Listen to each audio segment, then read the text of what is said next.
Salut à toutes et à tous, bienvenue dans Voiron 2100. Dans cette mini-série immersive de 5 épisodes, on va parler du local, mais autrement. On va tenter de comprendre notre ville, Voiron, en Isère, au pied des Alpes. Pour ça, tout au long de cette aventure, on échangera avec 5 personnalités locales sur 5 sujets. En immersion aujourd'hui en 2023, avec eux, on parlera du passé, du présent, et on essaiera de nous projeter jusqu'en 2100. Suivez-nous sur les réseaux sociaux. Bienvenue et bonne écoute. C'est bon les gars, j'ai pas pris de prune. Donc Louis et surtout Serge, on a un peu l'impression qu'aujourd'hui on est dans une ambiance un peu fataliste, tu vois, avec cette peur de l'avenir et peut-être légitime ou pas, mais on a vraiment cette sensation de lourdeur parfois. Alors pas tous, hein, mais on a cette sensation un peu. Qu'est-ce que tu dirais aux gens qui ont peur de l'avenir et qui sont un peu déprimés? Tu veux que je fasse une réponse sérieuse ou non? Il faut boire de la chartreuse, mon pote. Au bout du deuxième verre, tu vas voir. Non, ça c'est la réponse rigolote. Après la réponse sérieuse, il y a deux solutions. Soit le type, si tu veux, le type ou la nana, je veux dire, il y a un problème médical sérieux, mental sérieux. Ça c'est autre chose.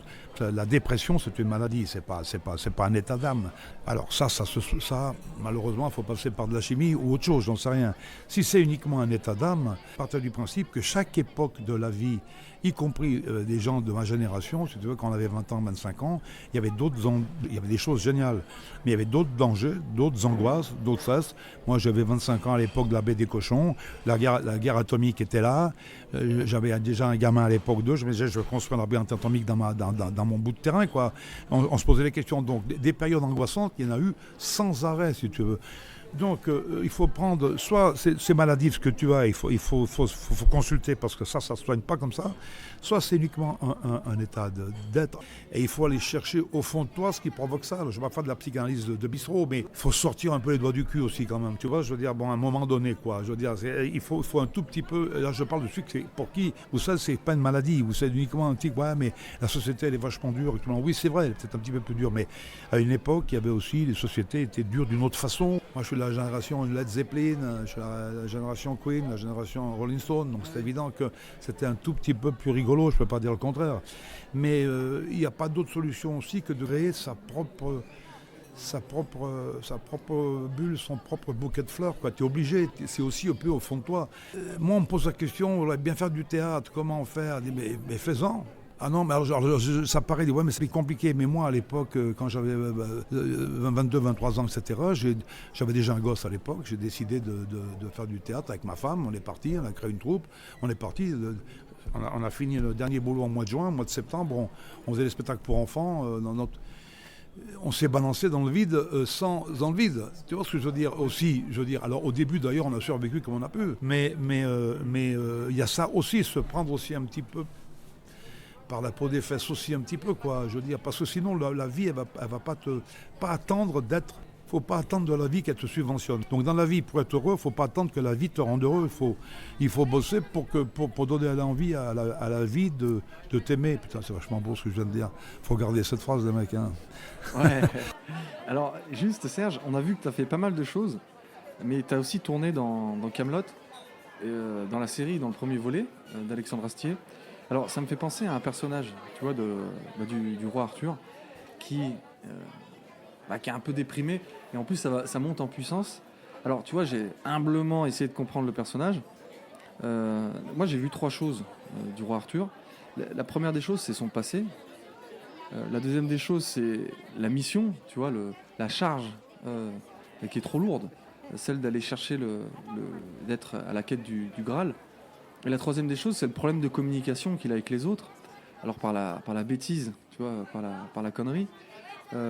Et tout ça, tout ce contraste-là, ça crée le rire, tu vois, et on se marre bien. Alors ma question, Serge, c'est est-ce que tu t'estimes toi-même heureux? Alors le bonheur c'est autre chose, hein, parce que le bonheur, moi dire je suis bonheur, tu me dis est-ce que je suis heureux? Alors ça c'est beaucoup plus compliqué. Je fais depuis 53 ans le métier que j'ai choisi. Donc déjà je suis obligé de te répondre, je suis heureux. Après c'est le bonheur absolu, non, c'est vachement plus compliqué. Mais de se sortir du marasme, de se sortir de la noirceur, essayer de côtoyer des gens positifs et puis je dis un verre de chartreuse. La santé par les plantes, quoi, mon pote, c'est ça? Ouais, alors comme tu dis, c'est jamais ni noir ni blanc. Mais c'est vrai que tu as cette image-là, très joviale, tu tu vois. On pourrait croire que je suis une espèce de BA, de mec qui est là, de vin de Chartreuse, puis il a été heureux toute sa vie. C'est pas ça, quoi. Mais je me suis forcé aussi à rigoler. Forcez-vous à rigoler. C'est con, mais je t'assure, c'est peut-être bon. C'est forcez-vous à faire du sport. Bon, ben forcez-vous à rigoler aussi. Je te dis, je ne vais pas me mettre à raconter ma vie maintenant, mais ma vie n'a pas été un truc sans douleur. Au contraire, je suis gavé de cicatrices, c'est pas ça le problème. Mais mon métier, c'est de faire rire les autres. Donc c'est paradoxal, donc, je veux dire. Donc peut-être que je m'en suis sorti comme ça aussi, quoi. Des fois, quand le soleil, il n'y a pas de soleil à l'intérieur, dans le ciel, peut-être que des fois, tu as peut-être un soleil, Iron Man, là, il a un truc à l'intérieur. Peut-être un soleil un peu à l'intérieur, il faut aller le chercher.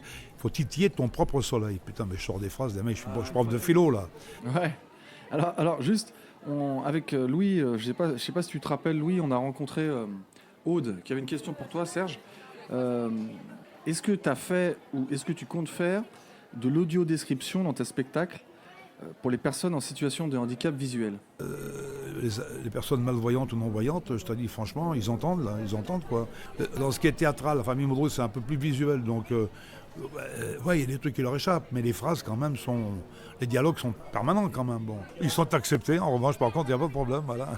Ouais, est-ce qu'il serait plus compliqué avec des films muets? Et je pense à Charlie Chaplin. Est-ce que ça serait pas le boss final du jeu, Serge? Là, écoute, putain, tout le temps pile poil. On me dit, alors moi c'est ni Dieu ni maître un peu. Quelle est votre idole? C'est les idoles. Ça. Mais s'il y en a une pour moi, c'est Charlie Chaplin. Ouais, alors d'autant plus qu'en parlant d'idole, je pense à Alexandre Astier. Alors il a fait Camelot et autres, mais il a fait beaucoup de choses, notamment dans l'astrophysique et aussi bien dans le monde de l'espace. C'est les choses qui te parlent, Serge, notamment avec lui. Est-ce que tu as pu échanger sur ces sujets-là? Alexandre Astier, qui est pas plus con que moi, voire même peut-être plus intelligent, on s'assemble vachement là-dessus. On se connaît depuis 20 ans, il est passionné par ces choses-là également. Bon, on se retrouve, on a quelques années de différence malheureusement pour moi, mais on a les mêmes conceptions. Camelot, on ne sait pas, pour l'instant personne ne sait ce qui va se passer, donc moi je ne sais pas si j'y suis, si on n'y est pas, mais en tout cas il est là en stand-by. J'ai eu un message d'Alexandre Astier récemment, bonne année, tout ça, et à bientôt. Bon. Bah écoute, on te le souhaite d'être dans le prochain volet du film Camelot. Je t'ai pas dit toute la vérité, Serge, parce que tout à l'heure je suis pas allé au Parc Maître. Je suis allé passer un coup de téléphone pour avoir une confirmation. Alors c'est pour ça, Louis et Serge, restez bien après. Mais avant tout, Serge, est-ce que tu peux nous donner ton actualité? Alors il faut dire un truc, tiens, fin mars, fin mars, c'est carrément de la promo là, parce qu'on va jouer au 145. On va faire 3 séances exceptionnelles au 145 avec la famille Modrou, ça risque d'être le dernier spectacle, on verra en tout cas. Il est né là-bas, il risque de finir là-bas. Là, on boucle la boucle aux alentours du 20 mars de 2024, cette année donc. Donc il y aura de la pub qui sera partout, mais ça, dites-le autour de vous-même, parce que appelez le théâtre de Grenoble pour réserver, parce que la salle n'est pas très grande, mais il y aura de la pub, mais bon, ça va être un truc événementiel, parce que les gens nous ont suivis pendant des années au 145, et c'est la dernière fois qu'on jouera au 145, bien évidemment. C'est juste un truc historique comme ça, pour leur faire vers la fin, ça suffit maintenant. Au théâtre 145, fin mars 24, les gars. Eh bien écoute, on viendra te voir sur scène. Ma dernière question, Serge, est-ce que tu as déjà décollé à bord d'une fusée? Moi les meilleures fusées que j'ai prises dans ma vie, c'était les bistrots. Je suis plus proche des bistrots que des fusées, très honnêtement. On y voilà, donc... Bon, écoute, ce que je vous propose, Serge, Louis, c'est qu'on aille se rendre sur le pas de tir à Voiron. Alors, pour vous expliquer, Pierre, qu'on a vu, Louis, tu te rappelles, a fait un proto. Et avec ce proto, on va, avec toutes les personnes qu'on a pu rencontrer, donc avec Martin, avec Aude, avec Bruno, avec vous, on va aller sur la Lune pour prendre une photo. Est-ce que ça vous tente? Une grosse photo, même si tu veux. Allez, c'est parti.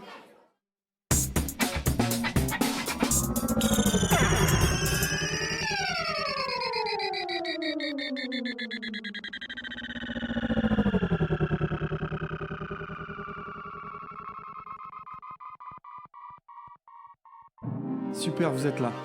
Salut Aude, salut Martin, salut Bruno. Salut les gars. Salut Antoine. Bonjour Louis, bonjour Antoine. Écoutez, vachement content. Pierre est pas là parce que c'est lui qui va piloter cette fusée, ce proto.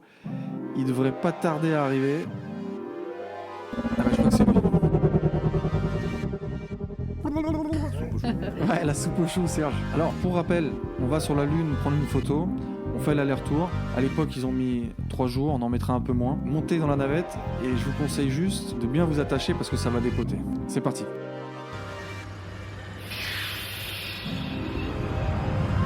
Hey, for you guys, take one moment, look at the overhead windows on Discovery.